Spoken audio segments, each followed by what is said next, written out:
बऱ्याचदा आपण ऐकत असतो की वात प्रकृतीच्या लोकांनी अशा पद्धतीचा आहार करावा, पित्त प्रकृतीच्या लोकांनी ह्या गोष्टी टाळाव्यात, कफ प्रकृतीच्या लोकांना ह्या आजारांपासून भीती आहे. पण हे प्रकृती म्हणजे नेमकं काय प्रकरण आहे किंवा ती कशी ओळखायची आणि ती माहीत करून घेतल्यामुळे आपल्याला काय नक्की फायदा होऊ शकतो, हे सगळं इथून पुढच्या प्रकृती विशेष सिरीज मध्ये आपण समजून घेणार आहोत. त्यामुळे हे सगळे भागही अवश्य बघा. नमस्कार, मी वैद्य तेजश्री. आरोग्यधनी आपल्या आयुर्वेदिक युट्यूब चॅनलवर तुमचं स्वागत आहे. सगळ्यात पहिला प्रश्न, प्रकृती म्हणजे नेमकं काय? तर आपल्या प्रत्येकाच्या शरीराची एक विशिष्ट संरचना असते. आपलं शरीर बनत असताना म्हणजे गर्भ निर्माण होत असताना त्याच्यामध्ये वात, पित्त, कफ हे 3 दोषही निर्माण होत असतात. या 3 दोषांमुळेच आपला संपूर्ण शरीराचा कारभार सुरळीतपणे चालू असतो. ज्या वेळेस या दोषांमध्ये वैगुण्य निर्माण होतं, म्हणजे एखादा दोष विकृत पद्धतीनं वाढतो किंवा कमी होतो, त्यावेळेस आपल्या शरीरामध्ये आजार निर्माण होतात. आणि या दोषांची समानता राखणं हेच काम आम्ही वैद्य लोक करत असतो. ह्या दोषांचं सुस्थितीत असणं म्हणजे आरोग्य टिकून राहणं, आपण निरोगी असणं होय. म्हणूनच हे दोष समजून घेणं महत्वाचं ठरतं. ज्या वेळेस आपलं गर्भ बनत असतो, आपला गर्भ निर्माण होत असतो, त्याच्यामध्ये हे सप्तधातू आहेत किंवा हे दोष आहेत यांची निर्मिती होत असते. ज्या वेळेस हे वात, पित्त, कफ आपल्या शरीरात तयार होत असतात, आपलं त्यापासून शरीर बनत असतं, त्यावेळेस एखादा दोष किंवा 1 किंवा 2 दोष आपल्या शरीरामध्ये हे डॉमिनंट असतात, म्हणजे त्या दोषाचं प्राबल्य आपल्या शरीरामध्ये असतं आणि त्या दोषाची आपली प्रकृती आहे असं आपण म्हणतो. समजा माझी जर वाताची प्रकृती असेल तर माझ्या शरीरामध्ये वात, पित्त, कफ पैकी वात हा दोष प्रधान आहे किंवा त्याचा डॉमिनन्स आहे आणि त्यामुळे माझ्या शरीरामध्ये वाताची लक्षणं ही जास्त दिसणार आणि त्याच पद्धतीनं मानसिक प्रकृती देखील माझी त्या पद्धतीची असणार. अशा वेळी जर मी वात वाढवणारा आहार विहार केला किंवा वात खराब होईल अशा पद्धतीनं मी आचरण केलं किंवा ज्या वेळेस वातावरणामध्ये म्हणजे ऋतुचर्येमध्ये आपण जसं बघतो तर त्या ऋतूमध्ये ज्या ऋतूमध्ये वात वाढत आहे त्या ऋतूमध्ये मी सगळ्यात जास्त आजारी पडण्याचे चान्सेस आहेत. म्हणूनच जर माझी वाताची प्रकृती असेल तर हा ऑलरेडी डॉमिनंट असणारा वात मी सुस्थितीत कसा राखू शकेल ही काळजी मी घेणं आवश्यक आहे. आणि तशा पद्धतीनं जर तो वात मी छान सुस्थितीत ठेवला तर मी जास्तीत जास्त काळ निरोगी जीवन जगू शकते. म्हणूनच आपली प्रकृती नेमकी कोणती आहे म्हणजे आपल्या शरीरामध्ये कुठल्या दोषाचं प्राबल्य आहे हे समजून घेणं महत्वाचं ठरतं. पुढचा प्रश्न की ही प्रकृती बनते कशी, म्हणजे कुठल्या फॅक्टर्सवर ही प्रकृती अवलंबून असते. तर तसे बरेचसे फॅक्टर्स आहेत. त्यातील बेसिक आणि सगळ्यात महत्वाचं म्हणजे स्त्रीबीज आणि पुरुषबीज. तर ज्यावेळेस गर्भ निर्माण होतो त्याच वेळेस त्याची प्रकृती निर्माण होत असते.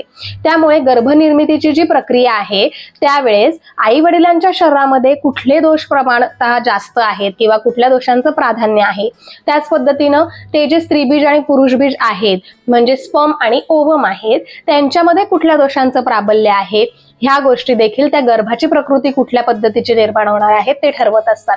समजा आई वात प्रकृतीची असेल, वडील पित्त प्रकृतीचे असतील तर त्या बाळाच्या शरीरामध्ये वात आणि पित्त दोषाचं प्राधान्य जास्त असू शकतं.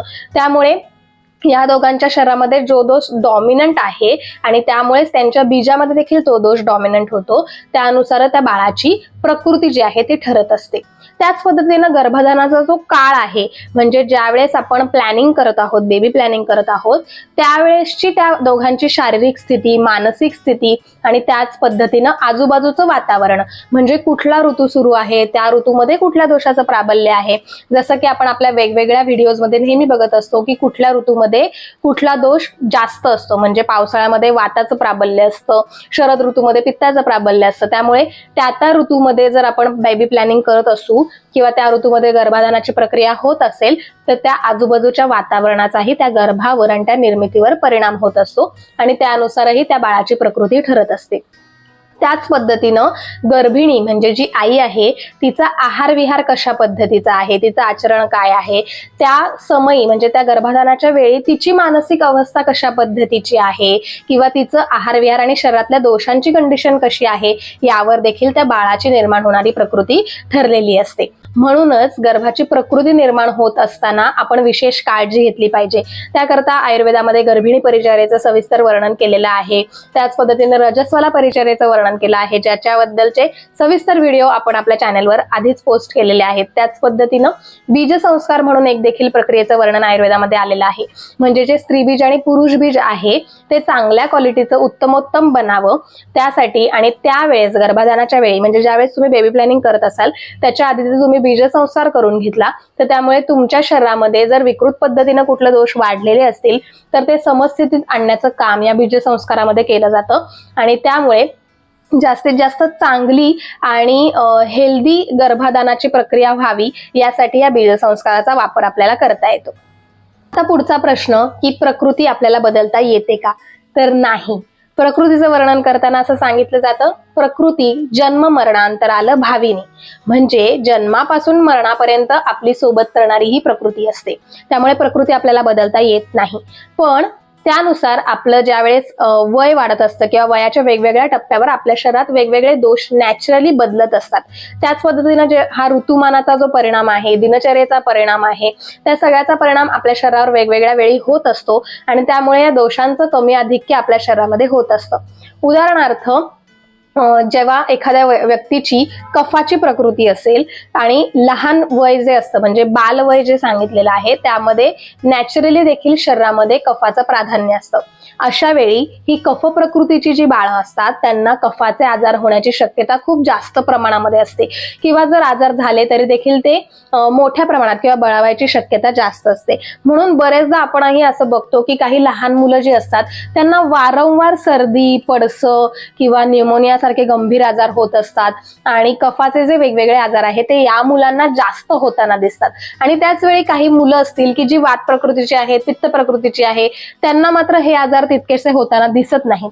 त्याचं कारणच ते असतं की त्या बाळाचीही प्रकृती ऑलरेडी कफाची आहे आणि त्याचं वय देखील कफाचं आहे, त्यामुळे त्या वयामध्ये त्याला कफाचे आजार जास्त होणार आहेत. म्हणूनच त्या बाळाची प्रकृती आपल्याला जर माहित असेल तर आपल्याला त्याच्याकडे विशेष लक्ष देता येतं आणि त्याला त्याच्या शरीरातला कफ जास्त वाढणार नाही यासाठीची काही औषध योजना किंवा त्यासाठीचं आहार विहार जर आपण त्या बाळाचं तसं ठेवलं, तसं रुटीन आपण मेंटेन केलं तर त्याच्या शरीरातला हा कफ आपण बॅलन्स करू शकतो, तो जास्त वाढणार नाही याची काळजी घेऊ शकतो आणि त्यामुळे त्या बाळाला जास्तीत जास्त निरोगी आयुष्य आपण देऊ शकतो. म्हणूनच प्रकृती माहीत असणं हे अत्यंत महत्त्वाचं ठरतं. आता ही प्रकृती नक्की ओळखायची कशी, त्यानुसार आपला आहार विहार कसा ठेवायचा, आपल्याला कुठले आजार होऊ शकतात, हे सगळं आपण एक एक करून समजून घेणार आहोत पुढच्या काही भागांमध्ये. त्यामुळे भेटूया पुढच्या भागामध्ये प्रकृती विशेष सिरीज या स्पेशल सिरीजच्या माध्यमातून. तोपर्यंत निरोगी राहा, आयुर्वेद अंगीकारा. नमस्कार.